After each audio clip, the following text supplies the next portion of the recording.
नमस्कार। I am back. आज एक मॉर्निंग में एक प्रोवर्ब पढ़ी थी। वो थी कि when life gives you lemons make lemonade. मतलब कि जिंदगी जब आपको नींबू पकड़ा दे तो आप उसकी शिकंजी बना दो। ठीक है। इसमें ये कहा गया है राइटर ने कि जब आपकी लाइफ में सब कुछ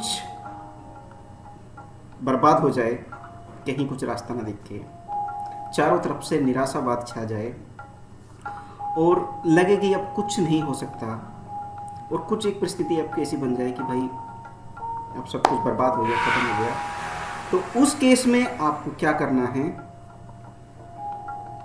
अपने माइंड को सेट करके उस चीज़ से माइंड को हटाना है और अपनी दूसरी तरफ एनर्जी को लगा के आगे बढ़ जाना है। अच्छा, कहने में जितना इजी है मुझे पता है, उतना करना बहुत ही मुश्किल है। क्योंकि जब इरफान खान साहब अपनी एक मूवी थी उनकी इंग्लिश मीडियम, उसका प्रमोशन के लिए वो तैयारी कर रहे थे, तो तभी उनको पता चला कि उनको कैंसर हो गया है। तो उन्होंने ही बताया था कि कहना बहुत ईजी है, लेकिन अभी क्या है कि मेरे शरीर में कुछ अनवांटेड मेहमान घुस कर बैठ गए हैं, तो अब उनसे डील करना, कैसे करना बहुत मुश्किल है। लेकिन फिर भी पॉजिटिविटी के अलावा हमारी लाइफ में और हो भी क्या सकता है।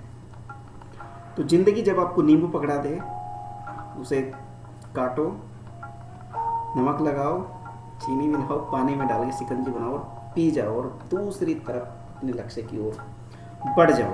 क्योंकि कुछ चीज़ें जो आप चेंज नहीं कर सकते,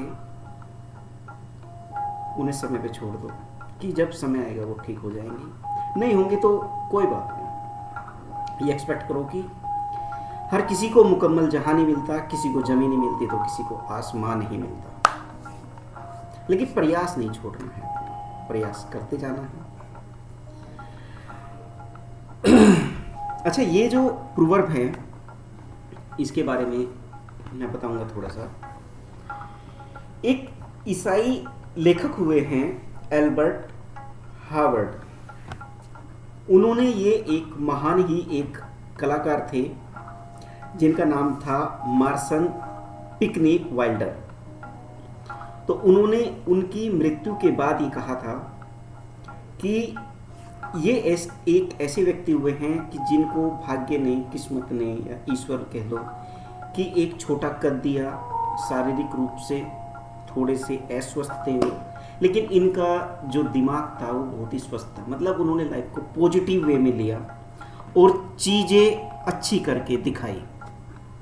तो ये उन्होंने यही कहा था कि जब भी लाइफ आपको नींबू पकड़ाए तो उसका अच्छा करो। और उसका जीता जागता उदाहरण हमारा ये जो एक मार्सन पिकनी वाइल्डर जो एक अभिनेता थे, उनके बारे में ये कहा था, क्योंकि उन्होंने एक आशावादी रवैये को अपने जीवन में अपनाया। आर्य समाज के एक, इसी में ऐड करना चाहूँगा, आर्य समाज के एक महान प्रवर्तक हुए हैं स्वामी दयानंद सरस्वती। उनके जीवन में काफ़ी दुख रहा, कष्ट रहा, अपने लक्ष्य के प्रति उनको बढ़ना था, तो उनके साथ कई बार उनको जहर भी दिया गया, बहुत बड़ी बड़ी विपत्तियाँ उनके जीवन में आई। लेकिन उसके बाद भी वो क्या करते थे? सुबह उठ के सेविंग करते थे। मतलब कि उनका ये उद्देश्य था अपने आप को तैयार करने का कि लाइफ जो है वो पॉजिटिव है। मतलब सेविंग जब करता है व्यक्ति, कहीं शादी में जा रहा है, कहीं पार्टी में जा रहा है, कहीं फंक्शन में जा रहा है, कुछ भी कर रहा है, तो उसको अच्छा फील होता है, तो उसके लिए वो सेविंग करता है। और जब हम बीमार हो जाते हैं तो सेविंग करना छोड़ देते हैं, अच्छे कपड़े पहनना छोड़ देते हैं, निराशावाद में डूब जाते हैं, गाने सुनना बंद कर देते हैं, और सोचते रहते हैं, पड़े रहते हैं यार क्या होगा, कैसे होगा। लेकिन उनका ये नहीं था कि जो लाइफ में चल रहा है वो अलग है, लेकिन लाइफ उठते ही वो सेविंग करते थे ताकि जीवन में एक आशावाद जागे, एक उम्मीद की किरण जागे। और वो कहते थे कि इस संसार में सुख ही सुख है, थोड़ा सा दुख है, अगर कंपेयर करें तो सुख ही सुख है, और ईश्वर ने हमें यहाँ आनंद लेने के लिए भेजा है। तो जो भी परिस्थिति जैसे भी है उसका हमें आनंद लेना चाहिए, ये उनको उद्देश्य था। इसलिए वो डेली शेविंग करते थे कि ताकि आज का दिन मेरे एक एनर्जी के साथ स्टार्ट हो जाए और हम कुछ कर सकें जीने के लिए अपने जीवन में। जैसे आपको अगर जानते होंगे आप लोग, स्टीफन हॉकिंग्स हैं, उनका एक पूरी बॉडी का 70-80% जो भाग है वो पैरालिसिस है। उनको डॉक्टर्स ने भी ये कह दिया था कि ये व्यक्ति ज़्यादा दिन जीवित नहीं रहेगा, लेकिन उसके बावजूद भी उन्होंने अपनी कार्य क्षमता को पहचाना और आज आप जानते हैं उनकी गिनती एक महान वैज्ञानिक के रूप में होती है और पूरी दुनिया को सम्मान से जाती है। और आपको पता है कि वो किस तरीके से वो अपना शारीरिक रूप से विफल हैं, एक तरह से, मतलब शारीरिक रूप से। अच्छा, हमारे जो एक महान क्रांतिकारी हुए हैं पंडित राम प्रसाद बिस्मिल, उनके बारे में कहा जाता है कि जब उनको फांसी होने वाली थी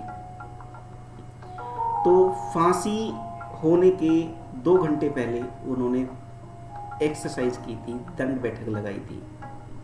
तो जो जेलर था वो उनकी ये बात सुन के देख के बहुत ही हंसा। तो उसने कहा कि भाई तुम्हें तो थोड़ी देर बाद फांसी होने वाली है, तो अभी तुम ये क्या कर रहे हो? तो उसने कहा कितना समय है फांसी में? तो जेलर ने, जो जेलर था, उसने कहा कि 2 घंटे हैं। तो उसने कहा अरे 2 घंटे तो मेरे पास हैं, तो 2 घंटे में क्यों निराश में जीऊँ, क्यों हताश हूँ, क्यों निराश हूँ मैं? 2 घंटे का समय है ना मेरे पास, जिंदगी ने 2 घंटे का समय तो दिया है ना। तो मुझे क्या करना है, इस समय को पॉजिटिविटी के साथ जीना है। जो मैंने लाइफ के साथ किया या जो मैंने रास्ता चुना उसका ये परिणाम होना ही था मुझे, क्योंकि मुझे पता है फांसी अब लगनी थी, तो इसके लिए मैं क्यों निराश हूँ। तो अंग्रेज उनकी बात सुन के आश्चर्यचकित हो गया कि कैसी एनर्जेटिक लोग हैं ये। तो क्या था कि उनका एक उद्देश्य था और वो एक्सेप्ट करते थे कि what life give us we should accept that with happiness sorry, और उसका एंजॉय करो, आनंद करो। अच्छा, एक स्टोरी पढ़ी थी मैंने जिसमें क्या था कि एक महिला थी, उसके पति की डेथ हो गई, जो लड़का था उसकी भी डेथ हो गई। वो नर्स थी, हॉस्पिटल्स में जाती थी, घर आती थी, घर आके भी निराशावाद में छा जाती थी। तो क्या हुआ कि उसने रास्ते पे देखा कि एक जो चिड़िया है वो गिर गई है, मतलब उसके पंख टूट गए थे, वो बच्चे गिर गए थे। तो उसने क्या किया, उसको अपने पास में रखा और उसको खिलाना पिलाना शुरू किया। तो धीरे धीरे जैसे ही उसमें जान आनी स्टार्ट हुई, 8 दिन में, 10 दिन में, 15 दिन में, धीरे धीरे उसके पंख विकसित हुए और वो चहल पहल करने लगी, घूमने फिरने लगी। तो उसके जीवन में एक आस की किरण जागी कि मेरा जीवन जो है, जो कुछ मेरे ईश्वर ने मुझसे छीन लिया था, मुझे पता चल गया कि मुझे अब अपना जीवन को किस तरफ लगाना है और किस तरह इस पूरे समय को हंसते हंसते काटना है। तो उसने क्या किया कि फिर अपना एक जीवन जो है दीन दुखियों उनकी सेवा में लगा दिया।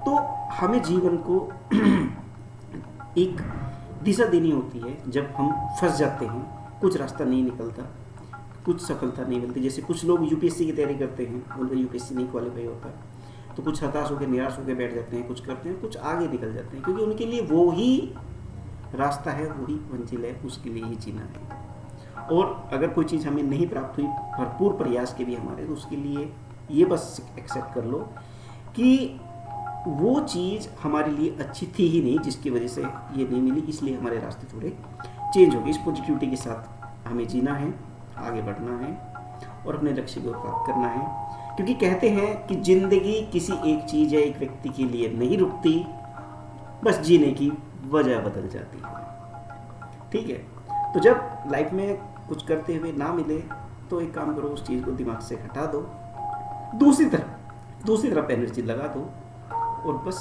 अपने लक्ष्य की ओर बढ़ते रहो, हंसते रहो, मुस्कुराते रहो। आपके जीवन में आस और उमंग की किरण जगी रहे और आप सभी अपने जीवन में आनंदित होकर अपने लक्ष्य की ओर बढ़ते रहें। इन्हीं शुभकामनाओं के साथ नमस्कार।